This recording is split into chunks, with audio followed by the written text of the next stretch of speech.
આજે આપણે પાપડ જેવા પાતળા અને રૂથી પણ વધારે સોફ્ટ એવા દૂધીના થેપલા બનાવીશું। આ થેપલા ઠંડા થઈ ગયા પછી અને બીજે દિવસે પણ તમે ખાશો ને તો પણ આટલા સોફ્ટ જ રહેશે। અને આ થેપલા એટલા બધા સ્વાદિષ્ટ તૈયાર થાય છે ને કે તમે એકલું થેપલું ખાશો ને તો પણ ગળામાં ડચુડો નહીં વળે અને ખાવાની પણ ખૂબ જ મજા આવશે। તો ચાલો ફટાફટ બનાવવાનું શરૂ કરીએ। તો થેપલા બનાવવા માટે કુમળી દૂધીનો જ ઉપયોગ કરવાનો, જેથી અંદર બિયાનો ભાગ સાવ ઓછો હોય।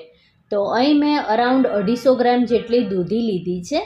તેને પહેલાં સારી રીતે ધોઈ લેવાની અને પછી તેની છાલ કાઢી લેવાની। નાનો એવો ટુકડો દૂધીનો ટેસ્ટ કરી લેવાનો, કારણ કે ઘણીવાર દૂધી કડવી આવતી હોય છે। હવે અહીં ફ્રેન્ડ્સ આપણે દૂધીની છીણ નથી કરવાના, તો આ રીતના મીડિયમ ટુકડામાં સમારી લઈશું। હવે મિક્સર જારમાં એક નાનો ટુકડો આદુનો, 10 થી 12 લસણની કળી, તીખાશ તમે જે રીતે ખાતા હોય એ પ્રમાણે લીલા મરચાં લઈને ગ્રાઇન્ડ કરી લેવાનું। એટલે આ રીતની આદુ લસણ મરચાંની પેસ્ટ તૈયાર થશે। હવે એમાં જ આપણે જેટલા દૂધીના ટુકડા સમાઈને એટલા ટુકડા લેવાના છે। સાથે અડધી ચમચી લીંબુનો રસ ઉમેરીશું, એટલે દૂધી કાળી ના પડી જાય। ગ્રાઇન્ડ કરીને એકદમ સ્મૂથ પેસ્ટ તૈયાર કરી લેવાની અને પેસ્ટને આપણે જે વાસણમાં લોટ બાંધવાનો હોય ને એમાં કાઢી લેવાની। ફરીથી એ જ મિક્સર જારમાં બાકીની દૂધી લઈ એમાં પણ અડધી ચમચી લીંબુનો રસ ઉમેરીને સ્મૂથ પેસ્ટ તૈયાર કરી લેવાની। તો અહીં આપણી બધી જ દૂધીની પેસ્ટ તૈયાર છે। હવે ફ્રેન્ડ્સ, જો તમને થેપલામાં થોડી ગળપણ પસંદ હોય ને તો અત્યારે તમે 2 થી 3 ચમચી ઝીણો સમારેલો ગોળ ઉમેરી શકો છો। બહુ જ સરસ એવા ગળચટ્યા થેપલા બનીને તૈયાર થાય છે।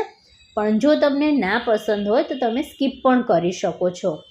સાથે જ રૂટીન મસાલામાં અડધી ચમચી લાલ મરચું પાવડર, અડધી ચમચી હળદર પાવડર, 1 ચમચી ધાણા જીરું પાવડર, સ્વાદ અનુસાર મીઠું, 2 ચપટી હિંગ, 1 ચમચી અજમાને હાથથી મસળીને લીધો છે, 1 ચમચી સફેદ તલ, 1 કપ ઝીણા સમારેલા લીલા ધાણા, મોણ માટે 2 મોટી ચમચી તેલ ઉમેરીને બધું જ સારી રીતે મિક્સ કરી લેવાનું। અને આમાં ગોળના નાના નાના ટુકડા રહી ગયા હોય તો અત્યારે જ હાથથી ભાગીને પેસ્ટમાં એક રસ કરી લેવાનો। હવે થોડો થોડો ઘઉંનો રોટલીનો લોટ ઉમેરતા જઈને પરોઠાના લોટ જેવો સોફ્ટ લોટ બાંધી લેવાનો। હજી ફ્રેન્ડ્સ, આમાં તમારે 2 ચમચી રાગીનો લોટ ઉમેરવો હોય તો પણ તમે ઉમેરી શકો છો।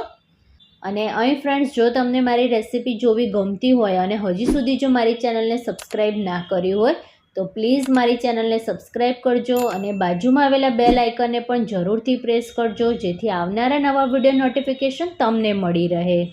અને અહીં ફ્રેન્ડ્સ, તમે લોટને જેટલો મસળશો એટલા જ થેપલા વણવામાં પણ ઇઝી રહેશે અને ખાવામાં પણ એટલા જ સોફ્ટ બનીને તૈયાર થશે।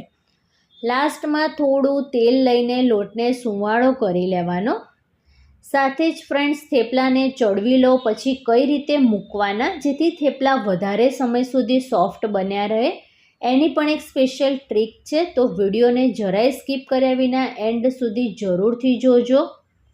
હવે અહીં ફ્રેન્ડ્સ, આપણે લોટમાંથી પાણી અલગ નથી કર્યું, એટલે જો તમે લોટને વધારે સમય સુધી રેસ્ટ આપશો તો લોટ ઢીલો થઈ જશે। તો 5 જ મિનિટ લોટને રેસ્ટ આપ્યા પછી લુવા તૈયાર કરી લેવાના અને થેપલું વણી લેવાનું। જરૂર પડે એમ કોરો લોટ લેતા જઈને વણતા જવાનું। આ રીતે તમે લોટ બાંધીને થેપલા વણશો તો જરાય વણતા સમય થેપલું તમારું ફાટશે નહીં। એકદમ આસાનીથી પતલા કાગળ જેવા તમે થેપલા વણી શકશો। બીજી સાઈડ તાવડી ગરમ કરવા મૂકી દીધી છે। મીડિયમ ગરમ થાય એટલે થેપલાને લઈ લેવાનું। સ્ટાર્ટિંગમાં ગેસની ફ્લેમ સ્લો ટુ મીડિયમ રાખીશું અને આ રીતના બબલ્સ આવવાના સ્ટાર્ટ થાય એટલે સાઈડ ચેન્જ કરી લેવાની। હવે ગેસની ફ્લેમ મીડિયમ રાખવાની છે। ઉપરની સાઈડ તેલ અથવા તો ઘી લગાવીને થેપલાની સાઈડ ચેન્જ કરી હલકું તવેતાથી પ્રેસ કરીશું। ફરીથી ઉપરની સાઈડ ઘી અથવા તો તેલ લગાવીને થેપલાની સાઈડ ચેન્જ કરી લેવાની। તો આ રીતે બંને સાઈડ તેલ લગાવીને લાલાશ પડતું થેપલું થાય ત્યાં સુધી ચડવવાનું। હવે ફ્રેન્ડ્સ થેપલા શેકાઈ જાય પછી કઈ રીતે મૂકવા જેથી લાંબા સમય સુધી સોફ્ટ બન્યા રહે. તો આ રીતે જેમ જેમ થેપલા બનતા જાય એમ એકના ઉપર એક મૂકતા જવાનું અને હલકું તવેતાથી સાથે સાથે પ્રેસ કરતા જવાનું, એટલે થેપલા ફૂલેલા હોય તો તે બેસી જાય. અને આમ કરવાથી શું થશે કે અંદરની બધી જ ગરમ હવા બહાર આવી જશે, એટલે થેપલા એકદમ સોફ્ટ રહેશે. એટલે ભલે તમારા કાગળ જેવા પતલા થેપલા હોય તો પણ તમારા સોફ્ટ જ બન્યા રહેશે. તો અહીં ફ્રેન્ડ્સ, જો તમને મારી રેસિપી ગમી હોય અને તમને થોડી પણ યુઝફુલ થાય એવી હોય તો વિડીયોને લાઇક કરીને ચેનલને જરૂરથી સબસ્ક્રાઈબ કરજો. ફરી મળીએ આવા જ નવા વિડીયો સાથે. ત્યાં સુધી bye bye. Thanks for watching.